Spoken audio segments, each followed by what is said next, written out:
Europe 1 matin. Allez Nicolas Caro, ce matin, vous nous parlez du roman signé d'une historienne. Oui, c'est pas évident, les historiens ne savent pas toujours comment raconter des histoires. Il s'agit de la plus résistante de toutes, c'est le titre, signé Nicole Bacharan, chez Stock. Nicole Bacharan, grande spécialiste de l'histoire des États-Unis, mais elle publie donc ce roman qui se passe, vous avez compris avec le titre, pendant la Seconde Guerre mondiale. Des romans sur cette période doivent en sortir 12 par mois, et tant mieux, faut raconter encore et encore, oui, mais c'est pas toujours à la hauteur. Là, c'est parfait, le ton juste, peut-être parce que c'est un roman, certes, pour combler les trous, mais c'est l'histoire vraie de la mère de l'auteur. Ceci explique cela peut-être. Et elle était donc résistante. Et oui, et ça commence avec une scène incroyable. Ginette, c'est son nom, tombe dans un guet-apens de la Gestapo et ils surgissent comme des diables de leur boîte. Et au lieu d'être effrayée, ça la fait hurler de rire, Ginette, 20 ans, parce qu'elle les trouve ridicules. J'ai l'impression d'être dans un film américain, dit-elle. Ça, c'est l'intro, mais ensuite on rembobine et on revient à son enfance, puis comment elle devient résistante, puis Jean. Ah, Jean, ça c'est l'histoire d'amour, ça. Bien entendu, Jean, c'est Jean Oberman, un juif, un sourire immense, des cheveux sombres, des yeux brillants, une allure princière, dit-elle. C'est elle qui décrit, autant vous dire qu'elle est amoureuse. Ils sont à Toulouse. Ginette travaille à la maison Teboul, un fourreur. En 1942, à Toulouse, on ne va pas au bal, on n'apprend pas à danser, ni dancing, ni soirée. Alors reste la radio pour les amoureux et les chansons diffusées pour pouvoir danser. Et oui, et là, les choses sérieuses commencent, et je ne parle pas d'amour, mais de guerre. Ginette entre dans la résistance à Toulouse, puis à Marseille. C'est là qu'elle croisera la route de Delage, le chef de la Gestapo locale, Ernest Dunker, de son vrai nom, sale type. Et le roman, c'est aussi la découverte des dossiers, des archives par l'historienne et des informations que sa mère ne lui avait jamais dites, ce qu'elle a subi, comme cette mention dans le dossier de sa mère, écrit par la Gestapo, donc c'est pas un compliment.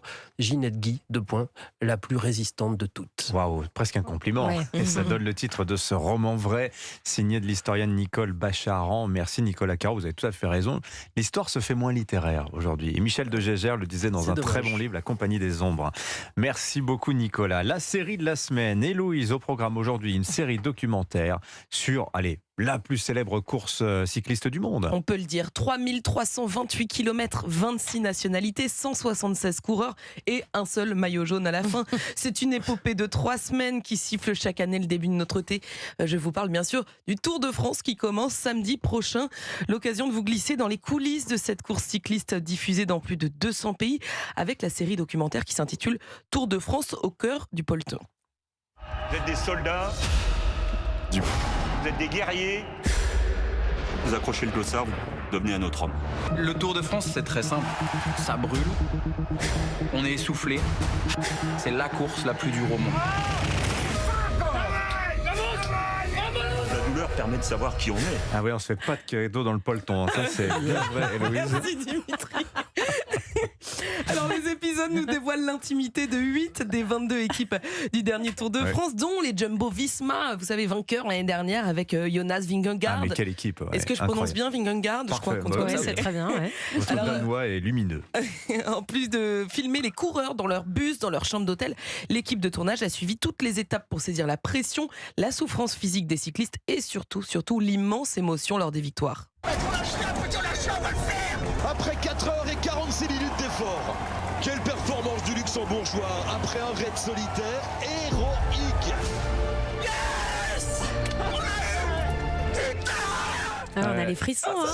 Ça, c'est Julien Jourdi de l'équipe PSA. Il est incroyable dans le docu. Moi, il m'a mis les poils, comme on dit. Est-ce qu'il faut être fan de cyclisme pour regarder cette série? Eh bien, absolument pas. Et c'est ce qui fait tout l'intérêt de ce programme qui s'adresse à tout le monde.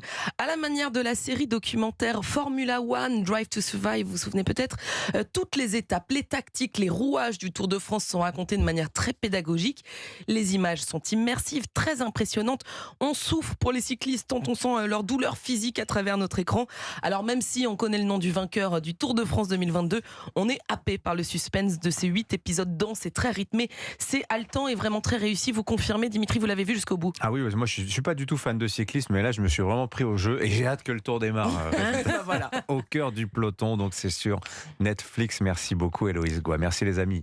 Et le Tour de France sera à suivre à partir de samedi, tous les jours, tout au long de la journée, évidemment sur Europe 1, avec dès lundi prochain le journal du Tour à 8h30.